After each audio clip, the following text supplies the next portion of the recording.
Good morning, everybody. Welcome to the Liturgy of the Chalice. Today we continue with part 5 of our discussions about the Gospel of Matthew.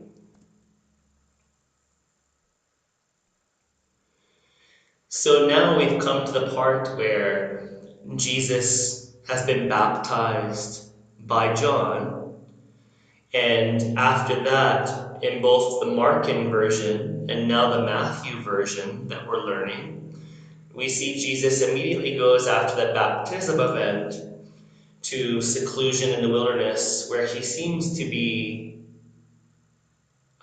facing his inner demons. So Jesus is tempted by the devil. Matthew 4:1-4. Then Jesus was led up by the Spirit into the wilderness to be tempted by the devil.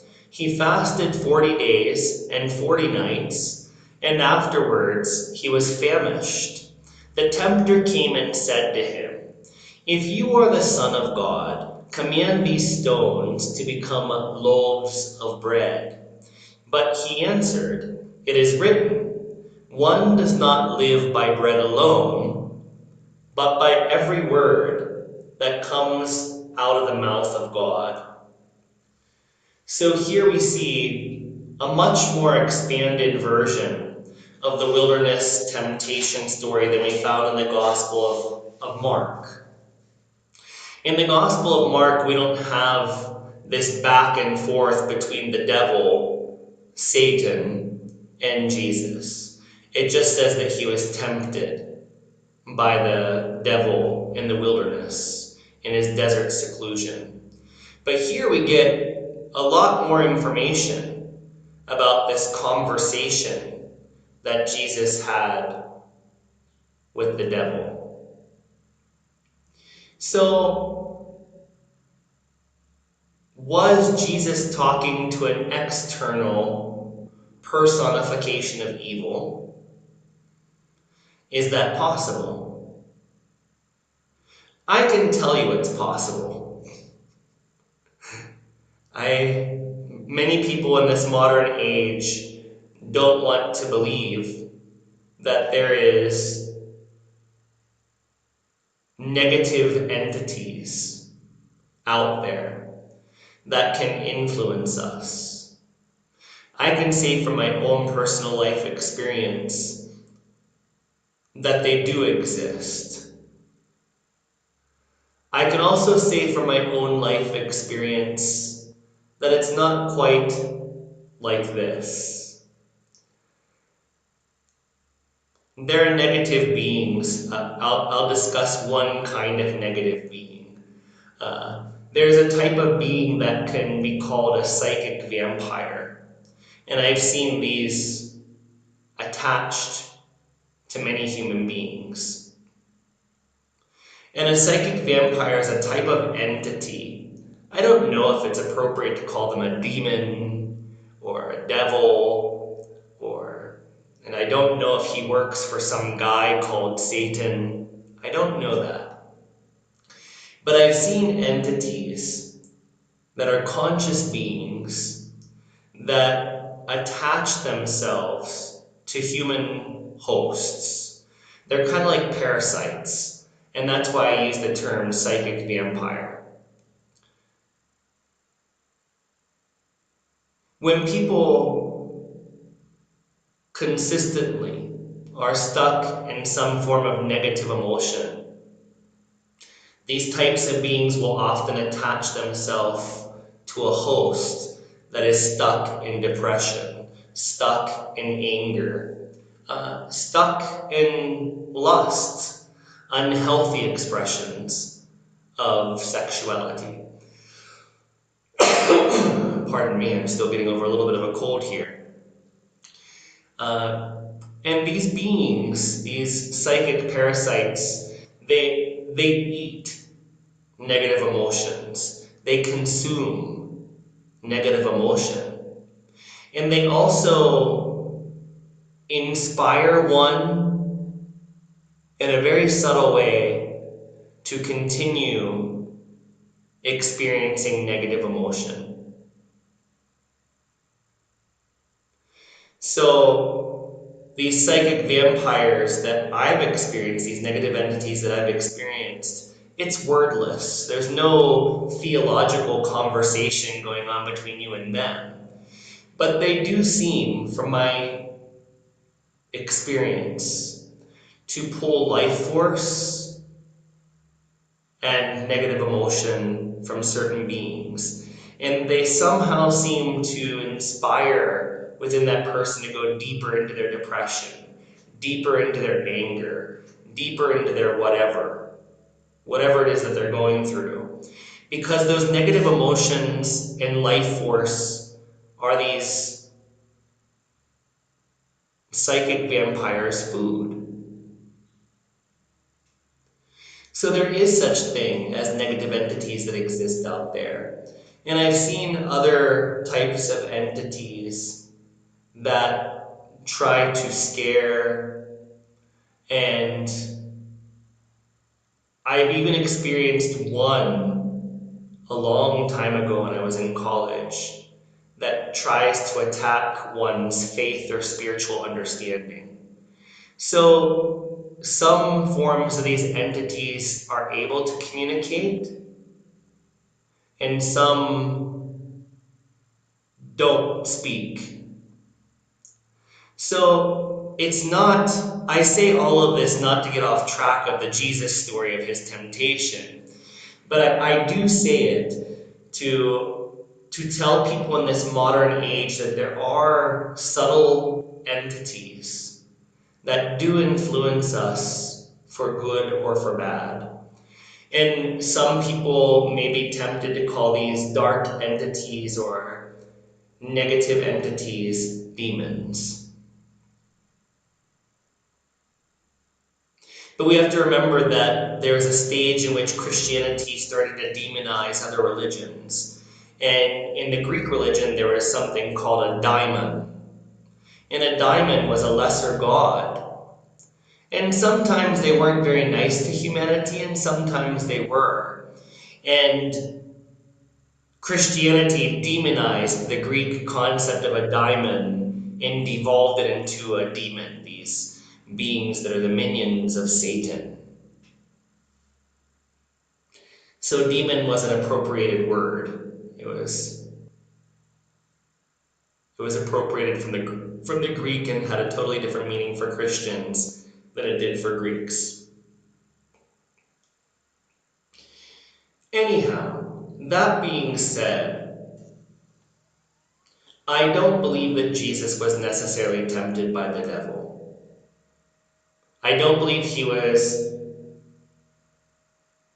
tempted by some outward being that came up to him like you see on the right here, and he had a conversation and was trying to get him to turn away from God. We don't need any outward manifestation to convince us to turn away from God, to do something against God. We have our own minds.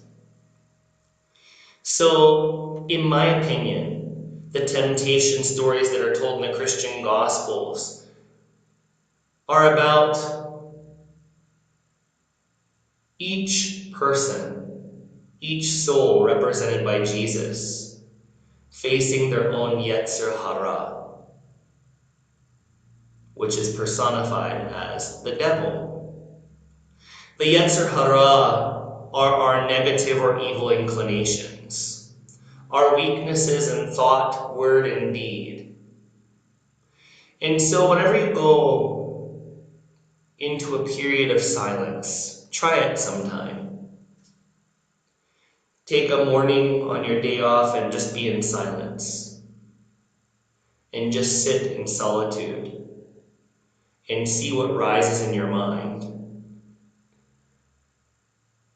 All kinds of things rise in your mind, from spiritual pride to spiritual failure to, oh, I just don't want to do this anymore. I don't want to sit in silence for some allotted period of time so that I can sit with myself and examine my mind. But I'd rather go cook a hamburger, right? And that's exactly what was happening to Jesus in Matthew 4, 1 through 4.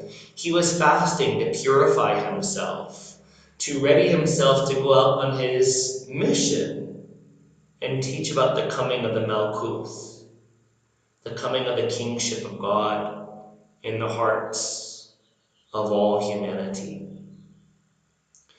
And when you fast for 40 days and 40 nights, you're going to start getting hungry.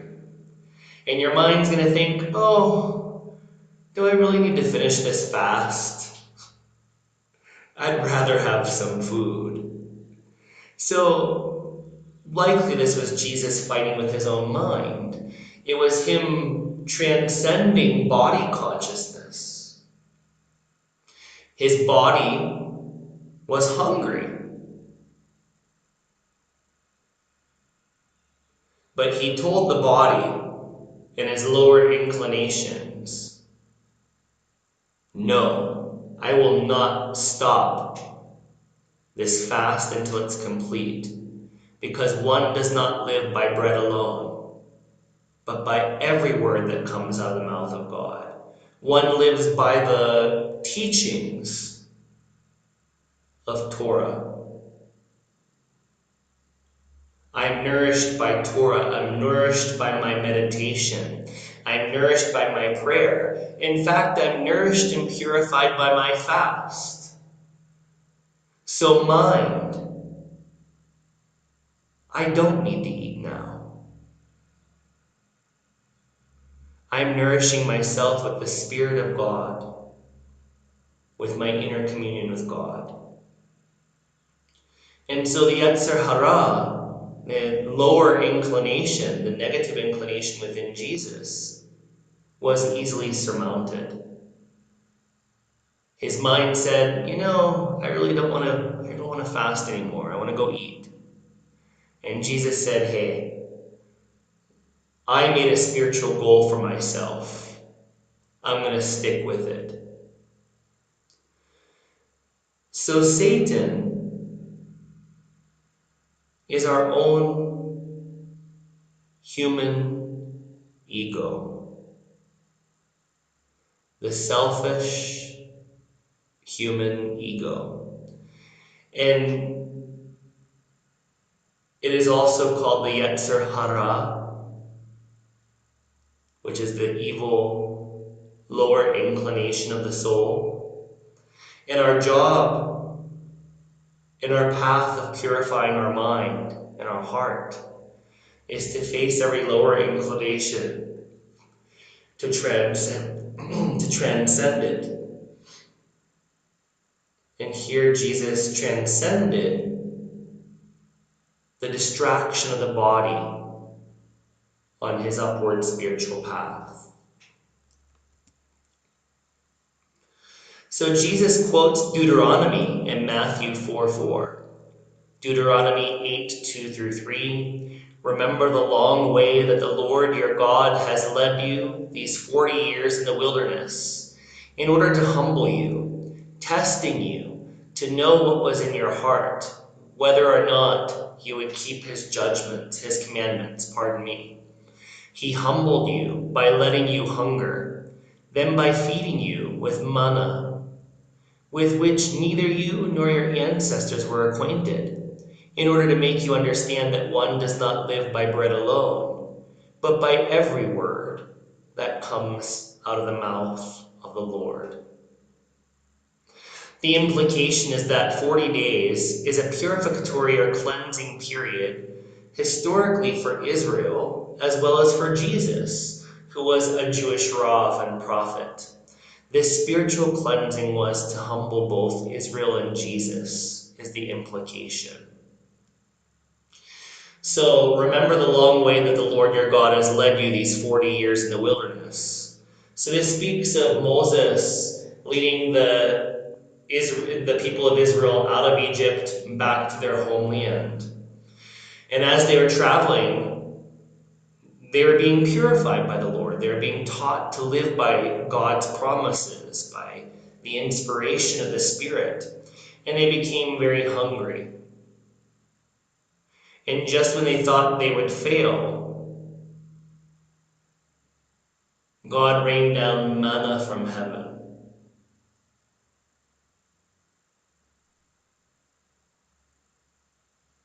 Some spiritual sects will say that they can create mana. Maybe it's true, maybe it's not. It doesn't matter. But what I can tell you, I fasted for long periods of time to see if I could do it.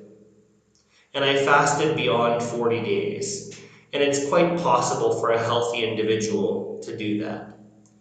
And there's a point right in the beginning where you think, do I really want to fast for 40 days when you make that commitment? And not everybody should. You should check with your doctor before you even commit to a small fast. But I committed to a long fast to see if it was possible. And in the first week especially, you really wonder, can I do this? I'm hungry.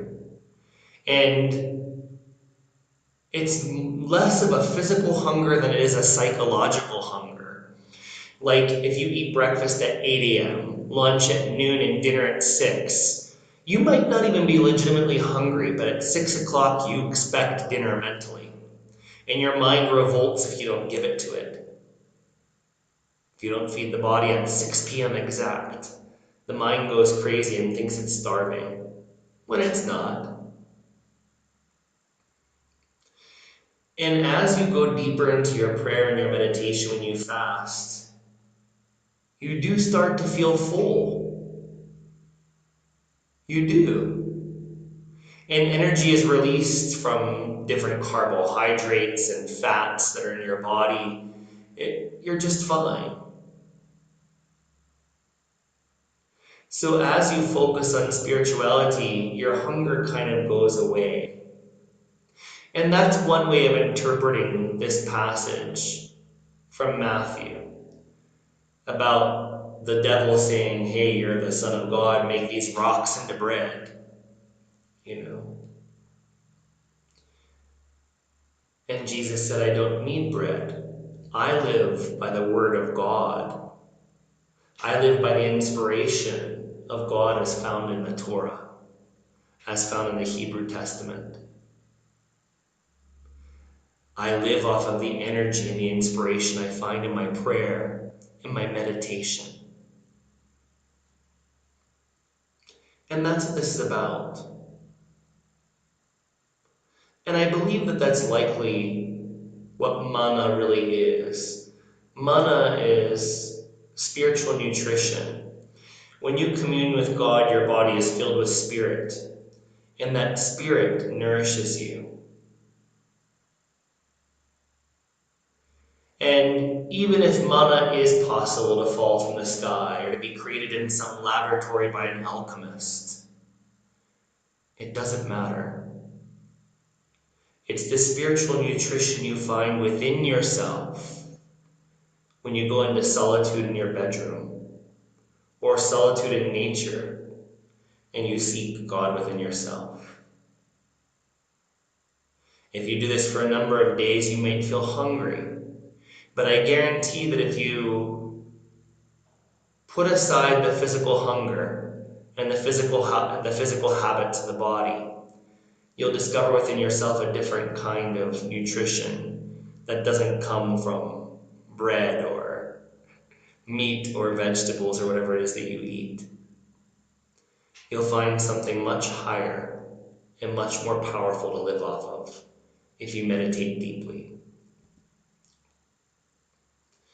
So next in Matthew 4, 5 through 7, then the devil took him to the holy city and placed him on the pinnacle of the temple, saying to him, if you are the Son of God, throw yourself down, for it is written, he will command his angels concerning you, and on their hands they will bear you up, so that you will not dash your foot against a stone. Jesus said to him, and it is written, do not put the Lord your God to the test.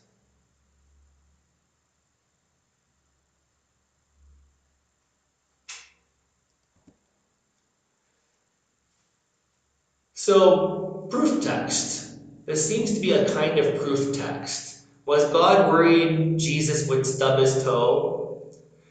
In Psalm 91, you find, "You will live in the shelter of the Most High, who abide in the shadow of the Almighty will say to the Lord, my refuge and my fortress, my God, in whom I trust." Psalm 91, verses 1 through 2. "For he will command his angels concerning you to guard you in all your ways. On their hands they will bear you up, so that you will not dash your foot against a stone. Those who love me I will deliver. I will protect those who know my name. When they call to me, I will answer them. I will be with them in trouble. I will rescue them and honor them. With long life I will satisfy them and show them my salvation." So here we see this whole idea is not about Jesus.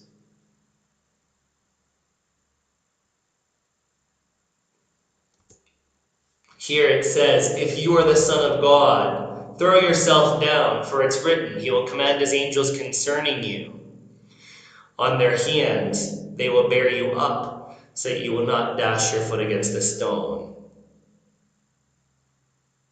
It seems like they're making this text that comes from Psalms to be about Jesus alone. It wasn't about Jesus alone. It was by all people that followed and loved Yahweh, Adonai, the God of Israel. Anybody that would love God, do God's way, God will deliver them. And he'll command his angels to guard those children that love him.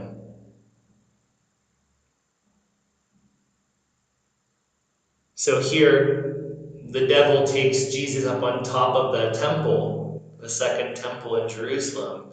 It says, "Jump, because God will send his angels to protect you." And he said, "I should not tempt the Lord my God." And we find this part about not tempting God in Deuteronomy 6:16 through 17. "Do not put the Lord your God to the test, as you tested him at Massah. You must diligently keep the commandments of the Lord your God, and his decrees and his statutes that he has commanded you." So this is where Jesus is quoting Deuteronomy yet a second time. The devil quotes Psalms, but Jesus answers the devil's temptation and says, no, you should not put God to the test. So how did they tempt him in Massah? By raising the unbelieving question, is the Lord among us or not? This comes from Ellicott's commentary. "Ye shall not tempt, etc., rather try or put to the proof," on Massah. So how Deuteronomy expresses this testing of God is very different from how the devil is testing Jesus. They don't really align well. Because in Deuteronomy we see that, the test that the people of Massah did was that they questioned the existence of God. Does God exist? And you see this happen in every coffee shop in America, every spiritual group. If you talk about God with a friend, another friend will say, well, does he even exist? Prove to me that God exists, and I will believe. That was the so-called sin of the people of Massah, is that they tested or asked for proof that God exists. Coming back here again to Matthew 4-5, we don't see that same implication. In Deuteronomy, the test was that you were trying to prove that God existed. Does God exist or does God not exist? That was the sin against God, that you're putting him to the test. Here, there's no implication of a lack of faith in God. In fact, you have so much faith from God that you're going to climb on top of a building and jump off of a temple top to just prove that God exists because he's going to send angels because you're a faithful Jew of Israel. Yes, I agree it's stupid. And Jesus was right not to do it. But also, this answer that Jesus said, do not put the Lord God to the test, doesn't match what happened in Deuteronomy. It doesn't match the context of Deuteronomy. And Jesus being a Jewish Rav, a Jewish master, he would have known what Deuteronomy was talking about when it said, do not test God like the people in Massah did. He would have known. So, this is not historical, is my implication here. This is not historical. This is not likely to have happened. You see Jesus misinterpreting the Hebrew Testament, putting the Hebrew Testament totally out of context. Jesus was a Rav, a Jewish master. He knew the Hebrew Testament in and out. This simply did not happen. And if we're to go back to Matthew 4, 1 through 4, I believe it's probably partially historical. Everybody that goes through a fast thinks, oh, I want to stop this fast and eat. And then you have to transcend that and say, no, I will live by the Spirit of God that flows through every cell of my body while I'm meditating and praying for the duration of this fast. And then you find the hunger goes away because you transcend body consciousness. You transcend the habit of quote-unquote needing to eat at 8 a.m., at noon, at 6 p.m. But here, obviously, the non-historical part is, if you are the Son of God, command these stones to become loaves of bread.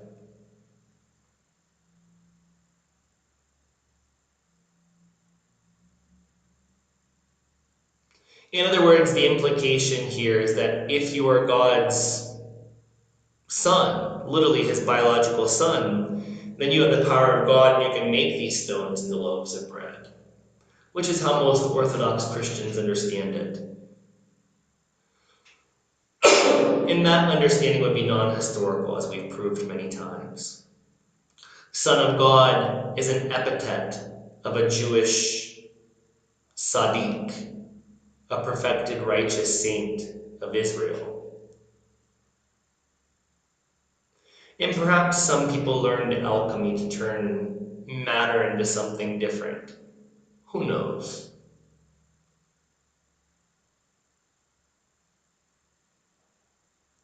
It's likely not historical.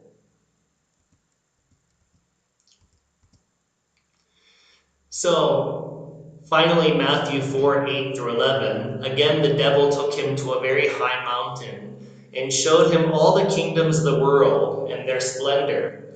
And he said to him, all these I will give you, if you will fall down and worship me. Jesus said to him, away with you, Satan, for it is written, worship the Lord your God and serve only him. Then the devil left him, and suddenly angels came and waited on him. If we're honest with ourselves, most human beings only worship their own ego. They accept the rulership of their ego blindly. The ego says, do what I want you to do. Worship me. Give me comfort. Take that extra nap. Eat that extra dessert. Don't meditate today. Watch the movie. Worship me. Worship the ego. Worship your body. Don't think about anything higher. That is the implication of this verse. And Jesus transcended all lower material desires remaining in his consciousness. And he said, I will not worship my ego. I will not worship my lower tendencies, the yetzer hara. I will not worship this body that wants me to eat during a fast. I will worship the Lord, my God, only, and I will serve only Him, not just this body, not just this ego. And when you make that firm determination, Satan, the personification of your own yetzer hara, lower inclinations in thought, word, and deed, and also your bodily consciousness that tethers you to the earth, not allowing you to rise in heavenly consciousness. When you say this, away with you, ego, away with you, body consciousness. It is written, I will not worship myself, essentially. I will worship the Lord, my God, and I will serve only Him, not my lower habits and inclinations.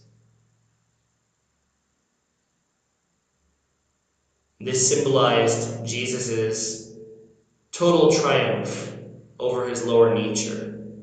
And only when you have triumphed over your lower nature, at least to some degree, should you become a teacher of men, a teacher of humanity. So this whole period of going into the wilderness and being tempted by his lower nature was Jesus purifying himself and readying himself to share his teachings with the world. And of course, Jesus once more quotes Deuteronomy. Deuteronomy 6:13 through 15. The Lord your God you shall fear, him you shall serve, and by his name alone you shall swear. Do not follow other gods, any of the gods of the peoples who are all around you, because the Lord your God who is present with you is a jealous God. So this is where it says you should worship and serve God alone. So Jesus is paraphrasing this teaching.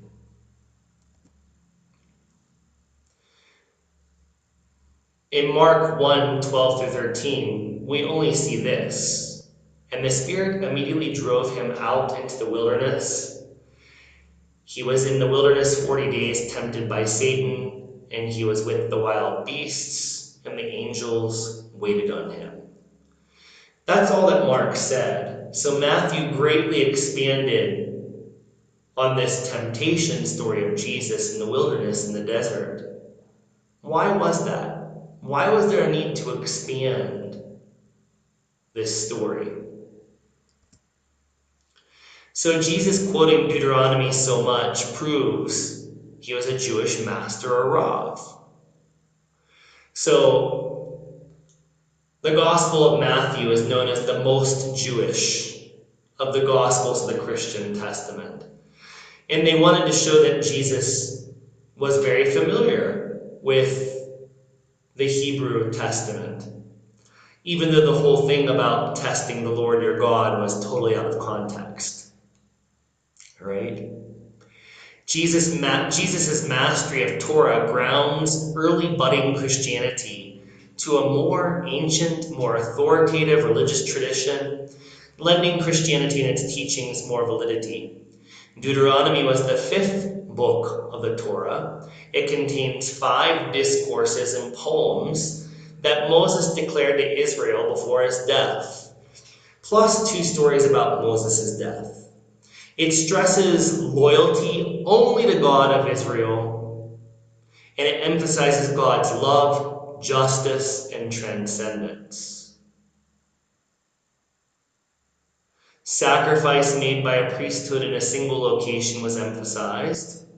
In other words, Deuteronomy really stressed the importance of making sacrifices in the second temple, and before that, the first temple. It urged everyone to study and embody God's laws or commandments.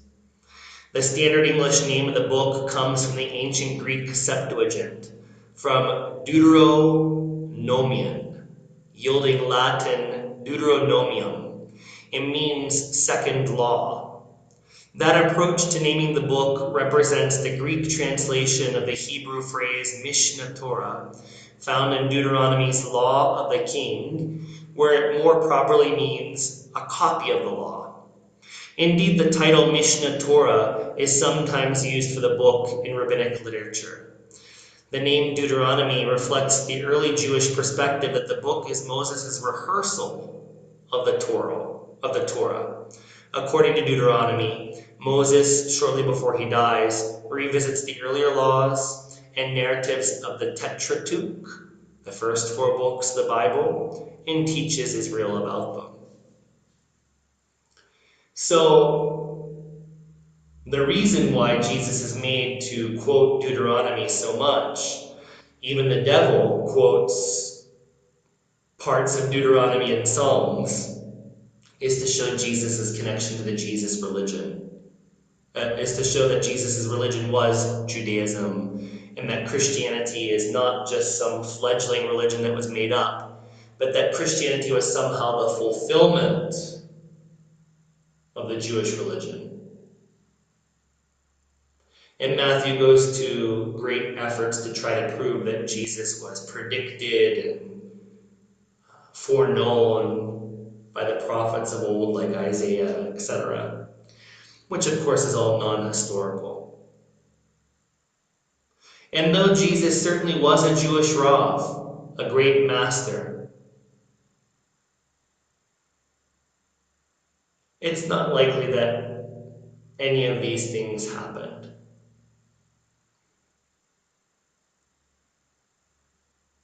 And if it did happen, it shows his own struggle with his lower nature when he went into solitude before going out to preach his gospel. Let's continue with Liturgy of the Chalice.